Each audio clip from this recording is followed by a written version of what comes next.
Students 8 की विविध का क्वेश्चन नंबर 2 देखो।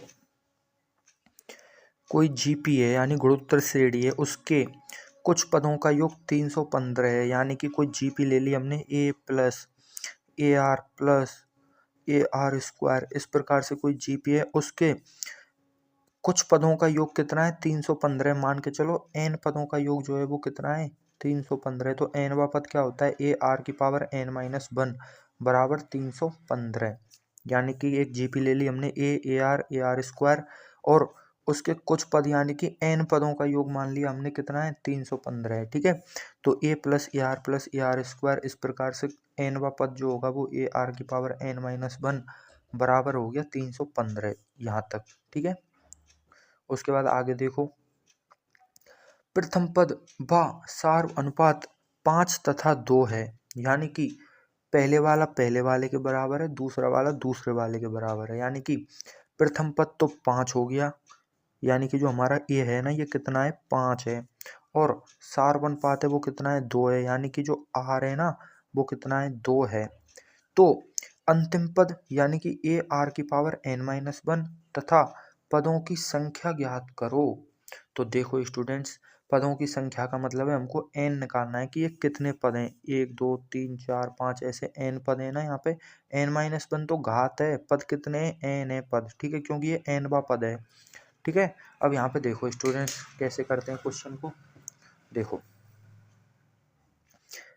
इस समीकरण को नीचे ले आते हैं हम। ठीक है, तो देखो एन पदों के योग का फॉर्मूला क्या होता है, ए इंटू आर की power n minus 1 upon r minus 1 बराबर 315 बराबर ए की जगह पे 5 लिख देते हैं क्योंकि उसने हमको दिया है, आर की जगह पे 2 लिख देते हैं क्योंकि उसने हमको दिया है, एन हमको निकालना है -1 आर माइनस 1 यानी कि 2 माइनस 1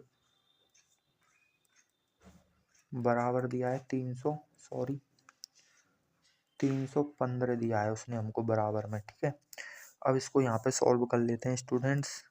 तो देखो 5 इंटू 2 की घात एन माइनस 1 बराबर नीचे 2 में से 1 गया तो 1 बचा, और 1 का भाग देंगे तो वही संख्या आ जाएगी, तो ये वही संख्या आ गई। ठीक है, बराबर 315।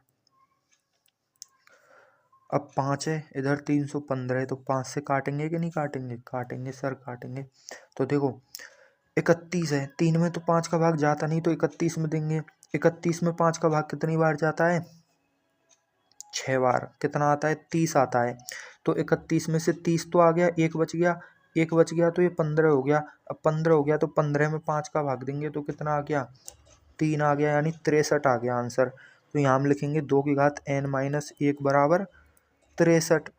तो एक को इधर भेज देंगे तो ये हो जाएगा 2 की घात n बराबर 63 और 1 64 यानी कि 64। अब हमको पता है स्टूडेंट्स, क्या पता है हमको कि 2 की घात अगर हम 5 करते हैं तो 32 आता है।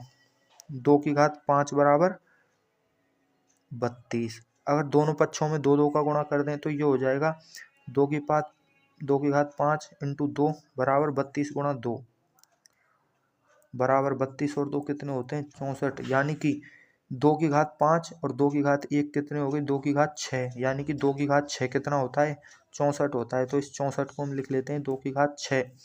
तो 2 से 2 कट गया तो n बराबर कितना आ गया 6। तो ऐसे हम निकाल सकते हैं कि n की वैल्यू कितनी आ गई 6। डायरेक्ट भी हम n बराबर 6 लिख सकते थे क्योंकि 2 की घात 6 जो है वो 64 होता है। लेकिन मान के चलो किसी स्टूडेंट को इतना ही पता हो कि 2 की घात 5 बराबर 32 होता है, या फिर उसको इतना ही पता हो कि 2 की घात 3 बराबर 8 होता है। मान के चलो देखो किसी को ये पता हो कि 2 की घात 3 बराबर 8 होता है, क्योंकि हमको 2 की घात में आंसर निकालना है ना। तो किसी को मान के चलो 2 की घात 3 बराबर 8 पता है, तो हम क्या करेंगे, अगर इस 8 में हम 8 का गुणा कर दें तो 64 आ जाएगा कि नहीं आ जाएगा। यानी कि इसमें 8 का गुणा कर दिया। अब 8 में 8 का गुणा किया है तो 2 की घात 3 में 2 की घात 3 का गुणा करना पड़ेगा सेम। ठीक है, तो 2 की घात 3 और 2 की घात 3 2 की घात 6 हो गए, यानी 2 की घात 6 कितना होता है हमारा 64 होता है। ठीक है, तो ये ट्रिक होती है ऐसे मन में सोचने के लिए, हम पीछे के पन्ने पे करते हैं इसको। ठीक है, ऐसे नहीं करते यहाँ पे।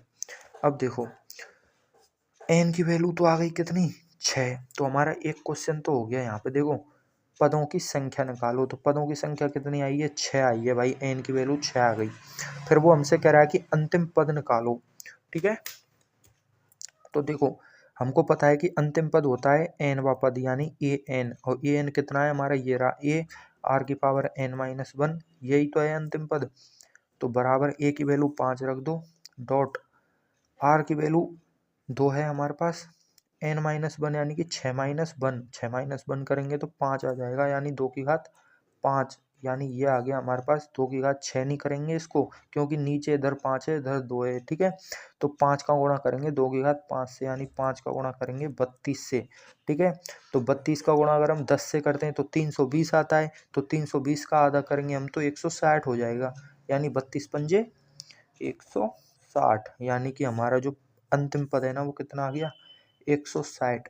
इस क्वेश्चन से हम क्या समझे, इस क्वेश्चन से हम ये समझे कि अगर हम 5 प्लस 5 गुणा 2 प्लस 5 गुणा 2 की घात 2 प्लस 5 गुणा 2 की घात 3 प्लस 5 गुणा 2 की घात 4 और प्लस 5 गुणा 2 की घात 5, यहाँ तक इनको जोड़ेंगे तो आंसर कितना आएगा, 315 आएगा। इस क्वेश्चन से ये समझ गए हम, ठीक है। तो ये हमारे आंसर आ गए थे स्टूडेंट्स। पदों की संख्या तो आई थी 6 और अंतिम पद आया था 160, ठीक है। इस प्रकार से क्वेश्चन हो गया कंप्लीट।